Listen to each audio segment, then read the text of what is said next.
fica à vontade no Evangelho segundo João, capítulo 11. Evangelho segundo João, capítulo 11. Gostaria que você deixasse a sua Bíblia aberta neste livro. Nós vamos ler apenas um versículo. Tá? Se você quiser acompanhar, fique à vontade. Se você quiser acompanhar a sua Bíblia, você deixa a sua Bíblia aberta no capítulo 11. Nós vamos estar meditando neste capítulo. São 57 versículos. Nós não vamos ler todos esses versículos.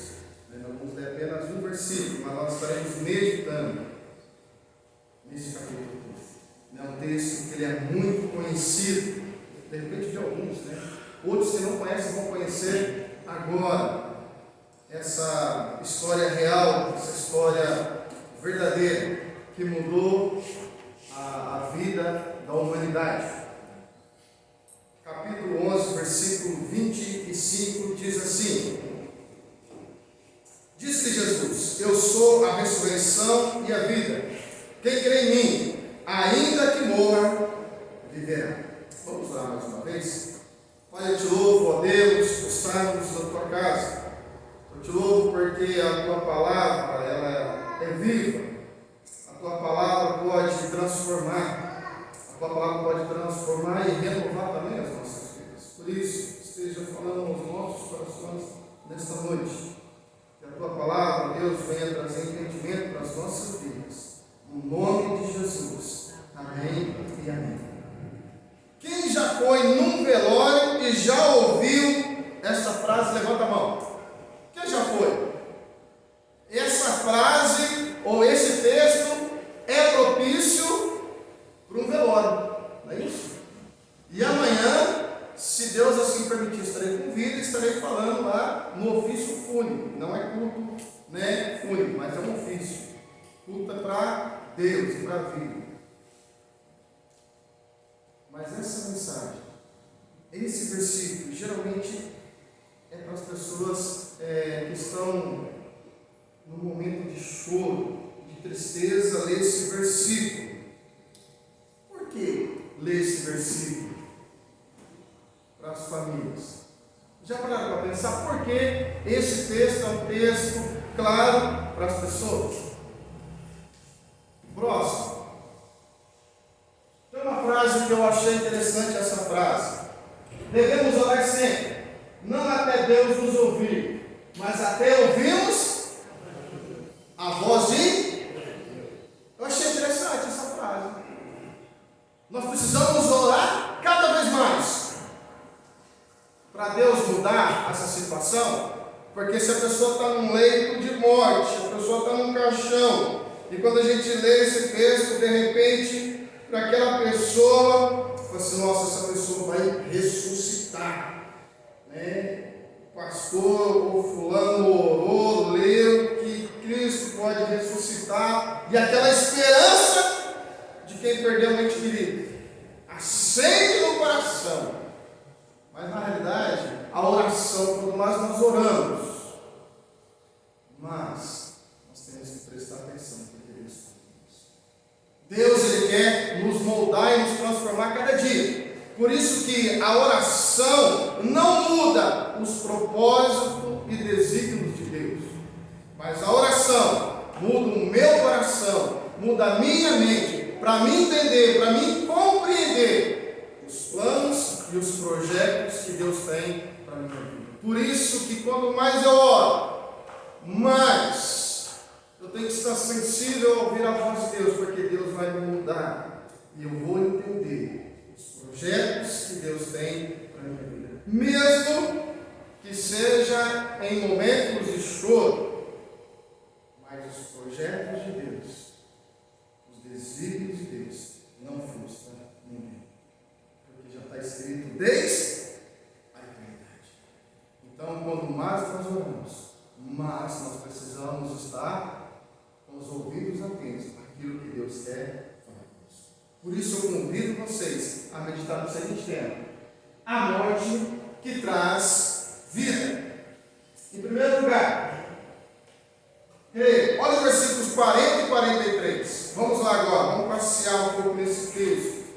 dos versículos 40 a 43. Respondeu Jesus: não te disse que, se creres, verás a glória de Deus? Tiraram então a pedra, e Jesus, levantando os olhos para o céu, disse: Pai, graças te dou porque me ouviste. Aliás, eu sabia que sempre me ouves, mas assim falei por causa da multidão presente, para que creiam que tu me enviaste. E tendo dito isto, clamou em alta voz: Lázaro, vem para fora. Gente, Lázaro tinha morrido. Foram chamar Jesus, e quando Jesus chega na aldeia, já tinham se passado 4 dias. 4 dias. Aos nossos olhos, se uma pessoa acabou de morrer em terror depois de 4 dias, o cheiro não vai ser um cheiro agradável. Mesmo se você colocar um perfume naquela pessoa, o cheiro ainda vai ser mais desagradável.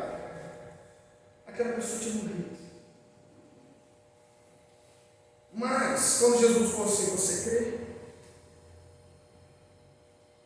Eu fico imaginando Marta e Maria, aquelas pessoas que estão em volta, quando falam o seguinte: Jesus fala assim: não te disse, se creres, verás a glória de Deus? Como que naquele momento era um momento de dor e de sofrimento, porque o seu irmão tinha morrido. E o homem daquela época, ele era o provedor de tudo, ele que respondia. E se a mulher ela não tinha um homem, era rejeitada pela sociedade. Jesus simplesmente falou assim: se você crer, verás a glória de Deus. Como que diante das circunstâncias, nós não olhamos para Deus, mas nós olhamos para os problemas. Diante de todas as dificuldades de um cenário, os nossos olhos começam a ser míopes. Nós não conseguimos ver a glória de Deus. Como que você fala para aquelas duas que perderam o ente querido? Como que você fala para um pai e uma mãe que perdeu o seu filho? Como você fala para um homem que perdeu a esposa? Como você fala para a esposa que perdeu o esposo? Como que você fala para as pessoas que passaram por momentos trágicos? E aí Jesus só fala assim: se creres, verás a glória de Deus. E nós estamos num cenário em que aquelas pessoas estavam em momentos de dor, mas já estão passando 4 dias. Irmãos, 4 dias. O choro, porque vai passando-se os dias e de repente passou o primeiro dia, o segundo dia, o terceiro dia. Você fala: gente, é impossível. O 4º dia, não tem como. Jesus, se o Senhor tivesse chegado antes, se o Senhor tivesse que, de repente nada disso teria acontecido, mas agora já são 4 dias. E quando a gente olha para as Escrituras, nós começamos a ver o que Cristo fez. O primeiro milagre: transformar a água em vinho. Num casamento, o vinho era importante. E Jesus transforma a água em vinho. Jesus começa o seu ministério abençoando família, sustentando família. Dizendo o seguinte: olha, eu posso prover a família, eu transformo uma água em vinho, um vinho saboroso. As pessoas falaram: Jesus, falou para o homem, né? Como que você deixa o melhor vinho para o final? A gente serve o melhor vinho no começo, quando todo mundo já está farto, aí vem, né? O vinho ruim. Você não fez ao contrário, porque tudo que Jesus faz, ele é bom. E as pessoas já tinham ouvido falar que Jesus tinha feito isso. Ouviram falar também que Jesus tinha curado um enfermo, o filho do oficial do rei. Nossa, Jesus curou também um enfermo. Jesus curou um paralítico. Gente, Jesus ele andou também por sobre o mar. Então a forma de Jesus estava por aquela multidão, porque Jesus tinha andado por sobre o mar. Quem aqui já foi no mar? Levanta a mão. Levanta a mão quem já foi no mar. Quem aqui já conseguiu andar sobre o mar? Levanta a mão. A Carol está quase na metade, se levanta, não foi quase, né? Então, ou seja, aqui ninguém conseguiu andar sobre o mar. Agora imagine só, em 2023 nós estamos, que dia é hoje, tá? 5 de fevereiro. Gente, olha o que Jesus já fez. Olha, no mês de janeiro, Jesus, ele curou o paralítico. Gente, Jesus, ele foi lá na praia de Itanhaém, em São Paulo. Gente, Jesus andou sobre o mar, lá em Itanhaém, no mês passado. Gente, olha o que Jesus fez. Lá em Goiânia, tinha uma multidão lá no deserto de Goiânia. Jesus alimentou com 5 pães e 2 peixinhos, ou 5 pães e 3 peixinhos, 2 multiplicações.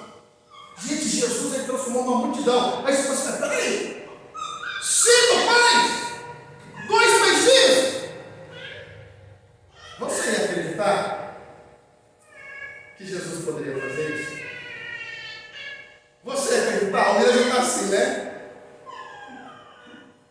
A fama que Jesus começou a percorrer, vocês acham que quando Jesus fazia os milagres, você acha que era de boca a boca, não tinha celular naquela época, ninguém conseguia filmar. Mas sim, o mês passado, foi o mês passado, Zezinho, que a noiva passou lá no seu serviço, foi em janeiro. O Zezinho, você se ajoelhou pedir perdão? Gente, eu não vi, eu queria ter visto. Mas foi por assim, foi bonito que eu vi depois da filmagem, né? A nuvem, não é isso? Sobre mineiros, né? Coisa linda. Alguns achou que Jesus estava voltando, porque né? Na crise, né? Jesus está voltando. Você não viu, Fred? Você viu, você pediu perdão. Você pediu. Você pediu, né? Brincadeira, né? Se sou eu que eu pedi para ele, o Senhor me perdoou quando eu tinha 5 quando eu fiz isso, o Senhor me perdoou quando eu tinha 10 anos. Eu ia pedir perdão desde quando eu nasci, até eu chegar com meus 22 anos. Isso é ia pedir perdão. Que fenômeno fantástico. Mas Jesus foi além desse fenômeno fantástico. Porque as pessoas começaram a falar, olha, Jesus, ele curou cegos. Jesus curou cegos. A multidão começou a seguir Jesus. Você viu quanto milagre? Andou sobre o mar, não é isso? Curou cego, paralítico. Mas agora, peraí, agora são um homem que já tem 4 dias.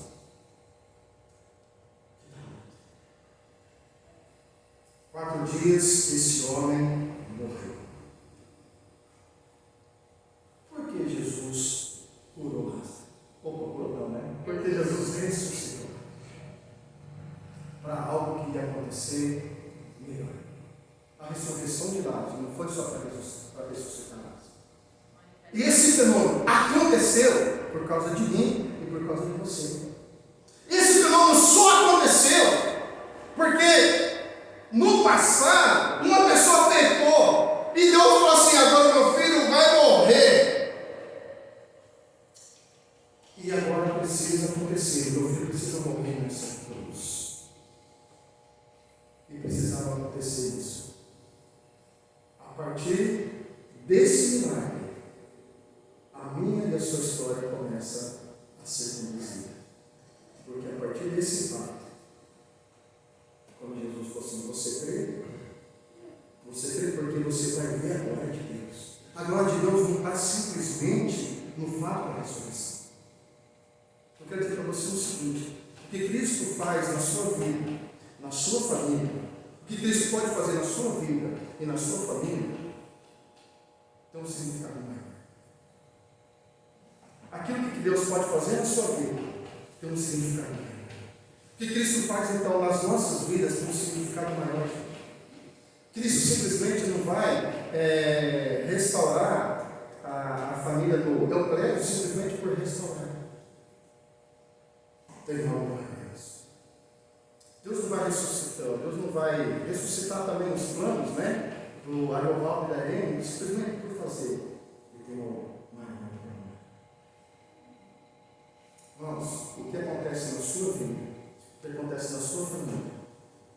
plano e um significado maior. A ressurreição de Lázaro teve um plano maior. Por isso eu gostaria que vocês pensassem nisso. Por isso, em primeiro lugar, você precisa crer que Deus é o Deus do impossível. Deus é o Deus do impossível na sua vida. Se você crer, você vai ver a glória de Deus. Se você não crer, não tem como ver a glória de Deus. Nós, só quem crê que consegue ver a glória de Deus. Nós, as lutas e os problemas, eles têm que vir da minha sua vida. Sabe por quê? Se não tiver problemas e lutas na sua vida e na minha vida, nós não conseguimos firmar os passos diante de Deus. Sabia disso? Você já parou para pensar? Se tiver 1000 maravilhas na minha e na sua vida, todos vamos buscar os Deus. Você já parou para pensar nisso? Você já parou para pensar o quanto nós somos pecadores?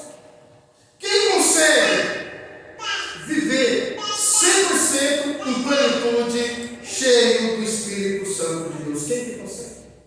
Quem consegue estar cheio de Deus 24 horas? Levanta a mão. Todos nós estamos dentro. Todos nós merecemos a graça de Deus.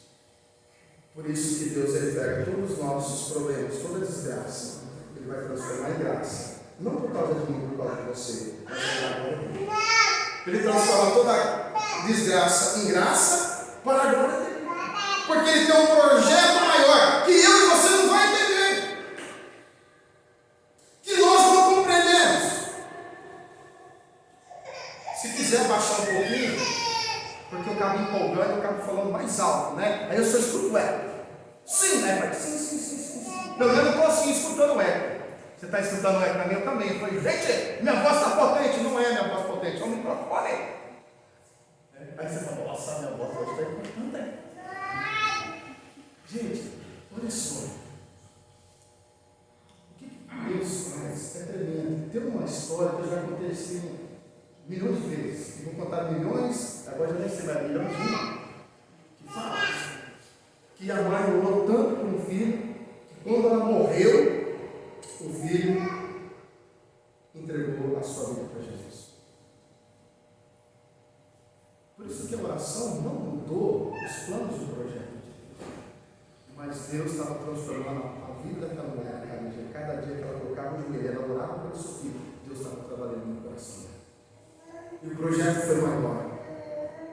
Alcançou o filho num velório. Deus tem os planos tremendos. Deus tem planos maravilhosos. Por isso que quando Ele ressuscitou, algo aconteceu e nós vamos para o segundo lugar. Deus está no controle. Olha o que aconteceu então a partir do versículo 49 e 52. Vocês vão compreender o que aconteceu diante dessa ressurreição. Olha só, versículos 49 e 52. Caifás, porém, um dentre eles, sumo sacerdote, naquele ano, advertiu-os dizendo: vós nada sabeis, nem considerais que vos convém que morra um só homem pelo povo e que não venha perecer toda a nação. Ora, ele não disse isso de si mesmo, mas sendo sumo sacerdote naquele ano, profetizou que Jesus estava para morrer pela nação. E não somente pela nação, mas também para reunir em um só corpo os filhos de Deus que andam dispersos. Desde aquele dia resolveram matar. Então olha só, quando Cristo ressuscitou, Maria, Marta ficaram felizes porque o irmão ressuscitou. O povo de Deus deu glória a Deus. Nossa, Deus, Jesus ressuscitou. Lázaro, Deus ouviu. Que tremendo. Mas, a partir dessa ressurreição, o pessoal falou: peraí, esse homem aí, ele pode destruir todo o cenário. Esse homem aí, ele pode acabar com nós. Porque imagina esse homem aí dominando, ele vai ser o presidente. Esse homem agora vai ser o rei. E o que vai acontecer conosco? Gente, nós precisamos dar um fim nesse homem. Por quê? Porque agora ele ressuscitou. Gente, enquanto ele estava curando cego, enquanto ele andou sobre o mar, e não sei o que é isso, mas a partir do momento que ele ressuscitou, peraí, depois de 4 dias, ressuscitou, nós precisamos matar esse cara. Agora mudou de figura! Imagine a fama desse homem agora! Imagine como que estava na mente das pessoas. A partir daquele momento, as pessoas começaram a pensar, não precisamos tirar isso. Irmãos, por isso que o projeto de Deus, ele é tremendo. Deus, ele usou, não é isso? Toda uma graça, que aos olhos humanos é uma desgraça, mas Deus transformou em graça para a vida da humanidade. Por quê? Para Deus falou assim, opa, esse cara profetizou que esse homem vai morrer por toda a nação e ele vai juntar os filhos de Deus. Então, agora, diante desse cenário, as pessoas começaram a maquinar para matar Jesus.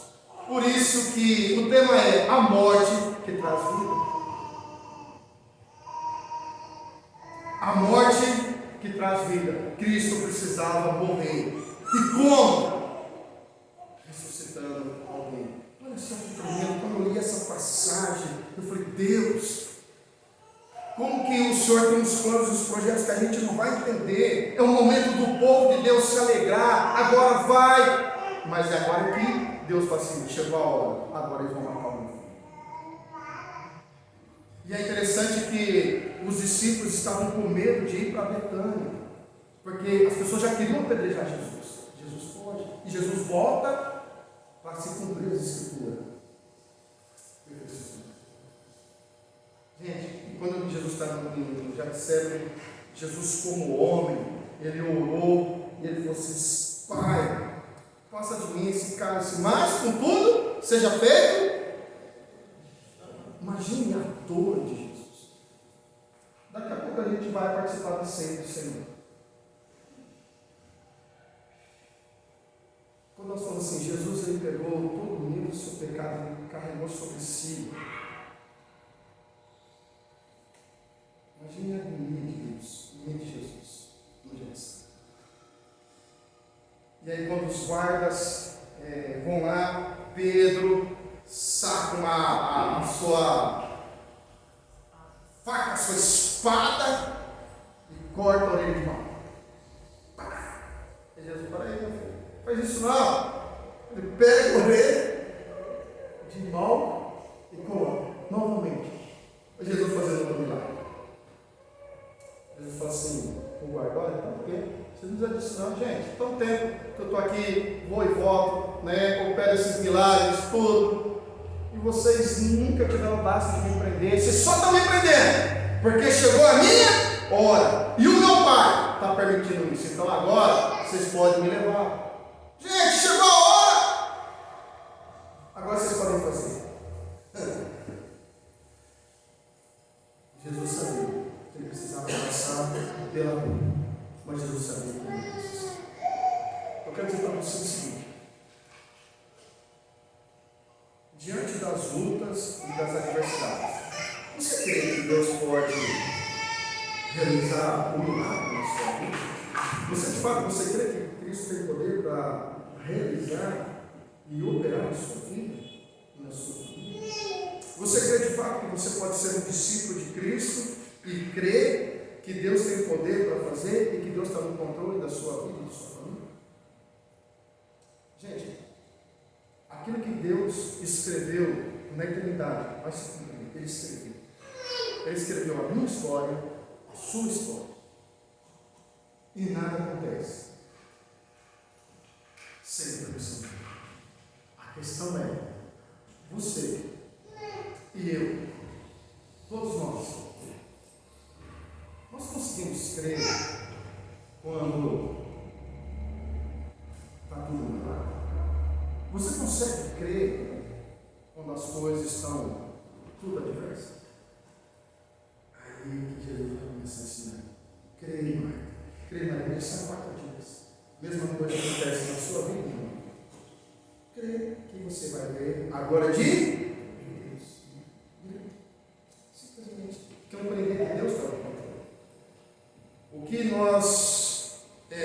conseguimos, Deus consegue. Deus ele quer que nós trabalhemos, nós fazemos a nossa parte. E o maior problema é a gente já foi falado aqui, né? O maior luta é descansar em Deus. Sabe por quê? Porque nós aprendemos que nós temos que fazer, e nós temos que fazer, e nós temos que ser o primeiro, e nós temos que fazer isso, e você tem que ser o primeiro em tudo. E aí você vai para o reino de Deus, você compreende que você não consegue fazer nada se não for pela ação do Espírito Santo de Deus. Imagina o conflito que os cristãos têm. Imagina o conflito que eu e você nós temos, porque nós temos que confiar e descansar em Deus. Mas desde pequeno você aprende que você tem que fazer, e você tem que ser o primeiro. Não é assim? E as coisas de Deus. Quando nós falamos assim, buscar, pois em primeiro lugar o reino de Deus e toda a sua. E depois o que vai acontecer? E vai ser tudo acrescentado. Você crê nisso? Nossa, vocês estão percebendo que é bonito versículos bíblicos. Como é bonito textos bíblicos. Tem um sujeito, um raça-ruim, um miserável, que conhece de capa a capa a palavra de Deus, que é o diabo. Ele sabe a Bíblia mais do que eu e mais do que você. Ele conhece a Bíblia mais do que qualquer teólogo que tem por aí. Conhece. Ele conhece cada frase. E ele usa as frases para destruir o próprio. Sabe por quê? Ele fez isso, Noé. Ele faz isso hoje na sua vida. Que é isso? Você vai comer esse fruto? Pode comer, porque sabe que Deus não quer que você come? Porque você vai ser igual a ele. Não é assim que o diabo faz? Na mente de cada um. E é por isso que a humanidade é sofrida. Só que o inimigo ele conhece os versículos bíblicos, mas tem uma diferença. Os filhos de Deus, os versículos bíblicos são vidas e vidas verdadeiras. E eu louvo a Deus por isso. Por quê? Porque quando a palavra de Deus diz assim, crê no Senhor e será salvo tu e tua casa. Esses versículos têm um efeito muito grande. Porque se de fato você crê, você vai morar no reino dos céus. Se de fato você crê, tudo vai ser transformado. Por isso que a palavra ela é viva. Por isso que o inimigo ele conhece de capa a capa, mas não tem vida. E os filhos de Deus conhecem um pouco da palavra, mas tem vida. Por quê? Porque habita em nós o Espírito Santo de Deus. Amém? Vocês estão percebendo a diferença? Em vós não habita o Espírito do mundo, mas habita o Espírito Santo de Deus. Por isso, se você crê, você vai ter a vida eterna. Quando você entende que Deus está no controle, você compreende que Jesus é a solução para a minha vida e para a sua vida. Por quê? Porque o inimigo ele tenta colocar coisas para nós fugirmos das Escrituras. Mas quando nós olhamos para a Escritura que tem vida, tudo faz a diferença. Próximo. Para finalizar então. A morte que traz vida. A morte de Cristo trouxe vida para mim e para você. Vida espiritual. Mesmo que agora esse versículo ele se encaixe. Mesmo que eu morra, eu vou estar vivendo para onde? Para Cristo no céu. Por isso que Jesus falou: ainda que morra, viverá. Opa! E também você vai ressuscitar no último dia, mas vai ressuscitar com Cristo Jesus. Vocês estão percebendo que o texto é isso? Quando você compreende as Escrituras, que tudo está em Cristo Jesus. Por isso que a morte de Cristo trouxe vida. Por isso eu preciso crer. Eu preciso entender que Deus está no controle da minha história e da sua história. Quando você compreende que Deus está no controle da sua história, você começa a descansar em Deus. E aí sim, nós seremos testemunhas de um Deus vivo, um Deus verdadeiro, discípulos de Cristo. Por quê? Porque Ele está no controle das nossas vidas. Amém?